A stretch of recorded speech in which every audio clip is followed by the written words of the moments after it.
Demeter, on charter from Romania to London. Shipping private crates. Contents unknown. Out at sea with no land in sight.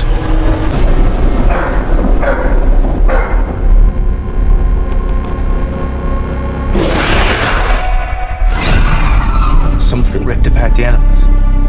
All the livestock? This looks like a bite. Search the ship. Everywhere. Evil is on board. Powerful evil.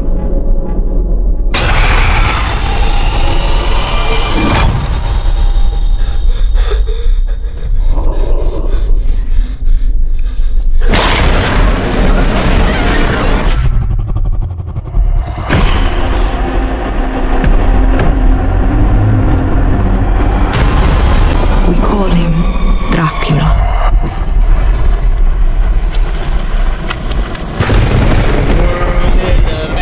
He's coming!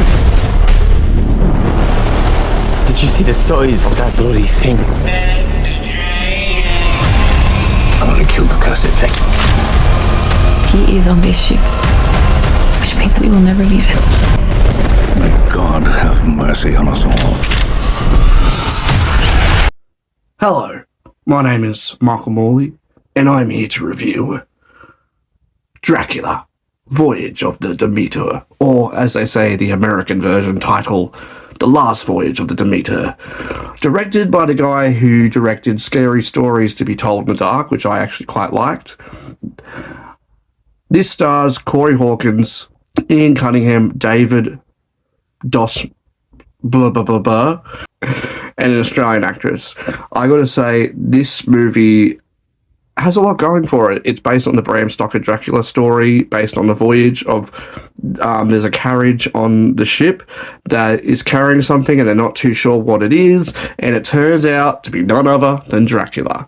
And this Dracula is like the original looking Dracula from Cars Maratu from the 1922 movie. That was probably the first vampire movie ever made, and one of the first movies to be ever made that was basically in subtitles.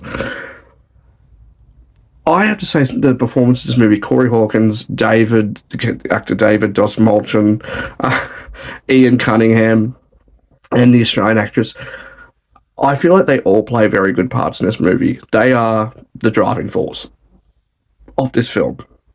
The movie really has less to do with Dracula. You know, there really isn't. It's not really based on Dracula.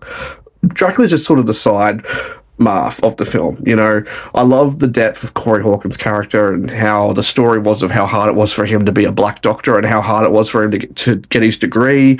Ian Cunningham plays the captain of the Demeter, and he does a very compelling job playing that lead character that's, you know, trying to figure things out, trying to, you know, wonder what's going on in this crate, why, you know, and everything that he has to do just gives him a lot of layers as a character. David Dos Malchin, he is fantastic in this movie. My God, every movie he's in, he excels. He's a great actor. Other than that, the Australian actress, she does a very good job. She's fine in the film.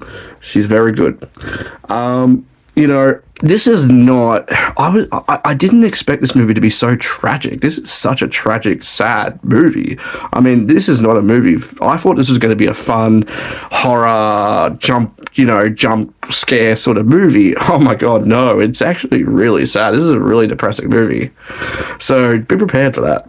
Other than that, you know, I love the theme of the movie. I love how it's set on a ship and it's set back. I think the director did a very good job, you know, making it look so good on the cruise ship. The water effects, everything. If it was real water, it was really good. I really liked it. My only problem, and one of the things is that Dracula is the part of the movie that I think everyone wants to know. Is he good? He looks great. Dracula, the effects look great. I love how he originally looks. I love that Cosmaratu look, the very original Dracula. I just wish he had a bit more personality, a bit more depth. He's just a creature. He's just a creature that comes out in the night, wakes up. eats and like he's about to, he's just having a meal and then he's going to go to bed. It's like, I would have liked it if Dracula, this particular Dracula, could speak, could talk, could read people's minds, could manipulate people, and like what Dracula can do, because Dracula can do that. I just would have found it more menacing and more interesting if he actually could say, "Oh, hello, how you going? I'm Dracula." You know, it just would have made it more like, holy shit, he can talk. You know, that would have made it more. It just would have gave the Dracula so much more depth and so much more personality and so much more like stuff that you could have done. I just felt like there was so many missed opportunities with this Dracula that they did in this movie. Other than that, you know what you're getting. I mean, no, despite how tragic the movie is, I just wish Dracula wasn't I just wish that he was lacking in a lot of things, and I wish they gave him more to do, as I said. Another thing that bothered me, the amount of times that Dracula smiled all the time. I was like, why does he keep smiling all the time? Why do you keep getting him to smile? Other than that, it's a pretty good film. I quite enjoyed it. I recommend it. 7 out of 10.